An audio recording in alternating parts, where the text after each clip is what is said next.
Fico muito satisfeito, senador, que o senhor esteja presidindo a sessão, porque o que eu vou falar aqui é resultado de um trabalho seu, junto comigo e junto com dezenas de outros parlamentares, deputados e senadores, junto com a comunidade científica, junto com o governo, todos juntos trabalhando para que o Brasil dê um salto na ciência e na tecnologia, se transforme em um país de inovação.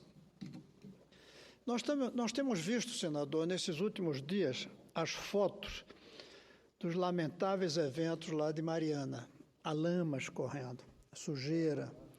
Tudo isso, essa tragédia, ela não aparece no Produto Interno Bruto no final do ano. No Produto Interno Bruto vai aparecer a quantidade de dólares que nós vamos receber pela exportação de ferro. Porque a economia brasileira, ela cresceu. Nós prometemos aos nossos filhos e netos que faríamos um país rico. Fizemos, mas não fizemos um país limpo. Porque a nossa economia, até hoje, é uma economia que não leva em conta a sujeira que é produzida no processo de fabricação dos nossos bens. E uma das provas disso é que nós optamos ao longo de todos esses séculos por uma economia que não está baseada na alta tecnologia.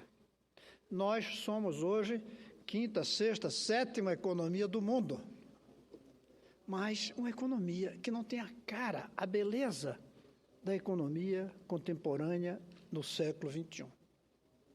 Porque nós não fizemos o dever de casa ao longo das décadas para transformar os nossos cérebros dos brasileiros como a grande fonte de riqueza desse país. Mariana, aconteceu a tragédia da lama, porque a matéria-prima é o ferro, é o minério de ferro. Não foram os cérebros que produzissem chips. Se em lugar de ferro ali estivessem produzidos chips, remédios, equipamento de alta tecnologia, não teríamos isso. E o pior é nós estarmos com essa mentalidade, esse modelo, desde o descobrimento. É verdade. Começamos com o pau-brasil, depois foi ouro, já foi tudo. E essa história de exportar matéria-prima, o Brasil vive disso. É a soja em grãos. É óbvio que isso não é um caminho. Isso não caminha. Isso é coisa de 3 séculos atrás. Isso traz dólares, mas gera poluição, suja rios, mata rios e deixa um buraco. É isso que a gente tem feito ao longo da história. Os buracos onde estava o ouro, buraco onde está o ferro. Está na hora desse país dar o salto para uma economia limpa, sem lama, sem essas tragédias. Para isso, a gente precisa dar um salto na maneira como faz a ciência e a tecnologia. É óbvio que o ponto de partida de tudo isso é a educação de base de qualidade para todos. É óbvio que esse é o ponto de partida. Mas, feito isso, a gente vai precisar ter um sistema do conhecimento que funcione bem, e o nosso não funciona bem. Basta ver os artigos dos projetos que nós aprovamos hoje, senador Jorge Viana, eu, senador Delcídio, na presidência dele, que foi importante, o senador Walter Pinheiro, que está aqui, que tem sido um grande defensor de tudo isso, que colaborou na urgência que ele conseguiu dar. Basta ver os artigos que nós aprovamos, como eles vão trazer uma nova maneira de fazer ciência no Brasil. No seu artigo, muda o dispositivo que permite a promoção da cooperação e interação entre os entes públicos e o setor privado. Sem isso não tem inovação. Sem isso não tem alta ciência. Ciência só dentro da máquina do Estado não funciona. E se esperarmos pelo setor privado, pior ainda. É esse casamento que a lei que aprovamos hoje permite. 2, estímulo à atividade de inovação nas instituições científicas e tecnológicas de inovação.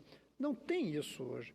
Nossas instituições não têm esse estímulo para a inovação. Até tem para a ciência, para publicar artigos. 3, a promoção da competitividade empresarial nos mercados nacional e internacional. Nós temos tido competitividade graças a desonerações fiscais, a incentivos fiscais e não a inovação. A simplificação de procedimento para a gestão de projetos de ciência, tecnologia e inovação. hoje são complicadíssimos. A burocracia domina, a burocracia amarra o avanço científico no Brasil. 5, utilização do poder de compra do Estado para fomento à inovação.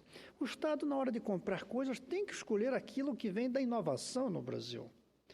Outro, que eu acho importante citar aqui, e seria longo falar sobre isso, mas vale a pena citar alguns, um artigo 3º que possibilita a concessão de visto temporário mais rapidamente para cientistas estrangeiros que queiram vir trabalhar no Brasil.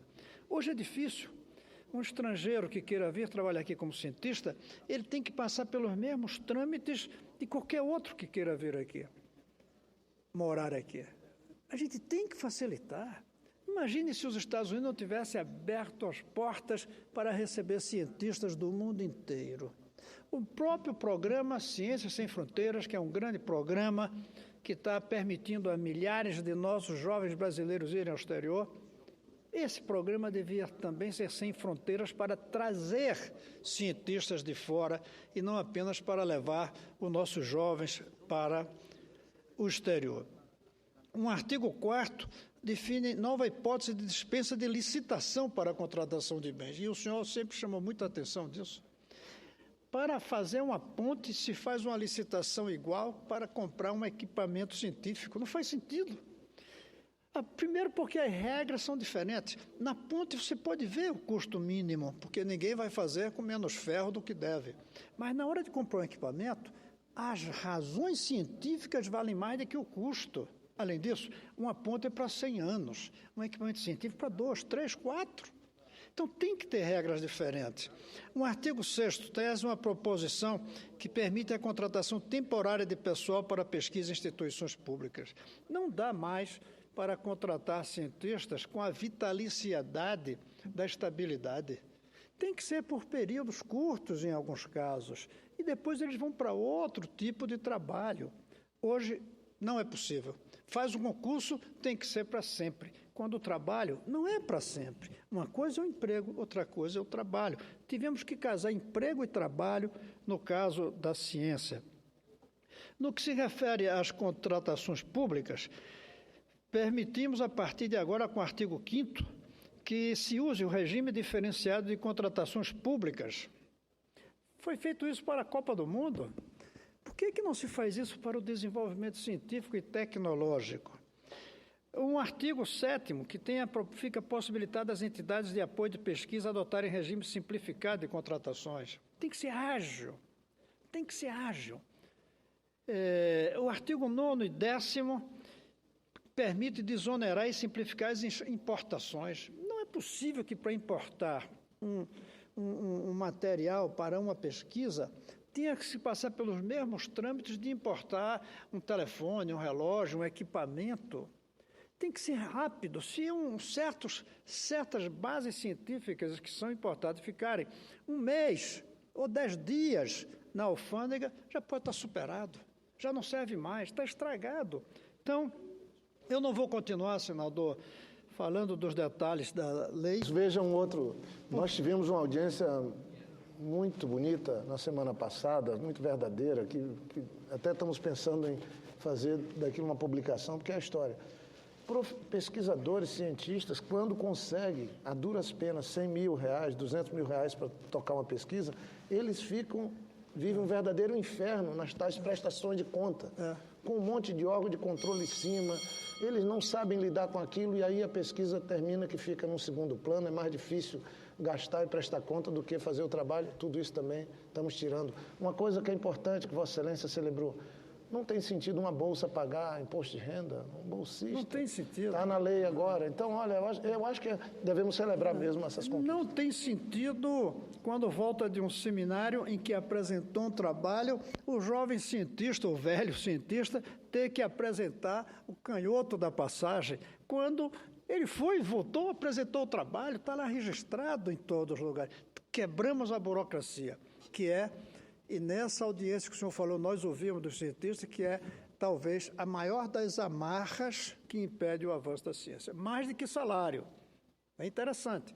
salários dos nossos professores, universitários. Nos Estados Unidos, quando tem um dinheiro, já vem um pagamento para alguém ficar cuidando da prestação de conta, está lá, mas não um cientista, não um professor. Cientista não tem que perder tempo gerenciando, a não ser que ele tenha vocação e queira fazer isso por alguma razão e por algum tempo.